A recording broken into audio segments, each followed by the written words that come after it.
ஒருத்தர்கிட்ட நான் பேசலை. அதனால் அப்போ தான் நான் சொன்னேன் அந்த கூட்டத்தில், உனக்கு தலைமை பண்பு கொஞ்சம் கூட இல்லை. என்ன பண்பு? தலைமை பண்பு. ஆங்கிலத்தில் லீடர்ஷிப் குவாலிட்டிஸ் என்று சொல்வார். அது உனக்கு கொஞ்சம் கூட இல்லை அப்படின்னு சொல்லி அதை முடிச்சிடணும். அதாவது என்ன செய்யணும், ஒரு தலைவர் என்ன செய்யணும், ஒவ்வொருத்தருடைய கருத்துக்களையும் தாராளமாக சொல்லுங்கள்.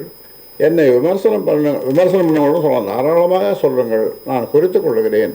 ஒவ்வொருவருக்கும் 19 பேருக்கும் நான் பதில் சொல்லுகிறேன் அப்படின்னு சொல்லியிருக்கணும். அதான் நிர்வாகக்குழு.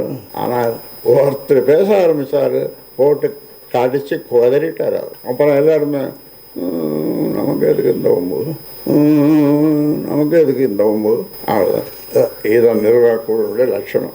கட்சியினுடைய வளர்ச்சிக்காக தருமபுரி, சேலம் போன்ற மாவட்டங்களுக்கு நான் போயிட்டு வரலாமேன்னு போனேன்.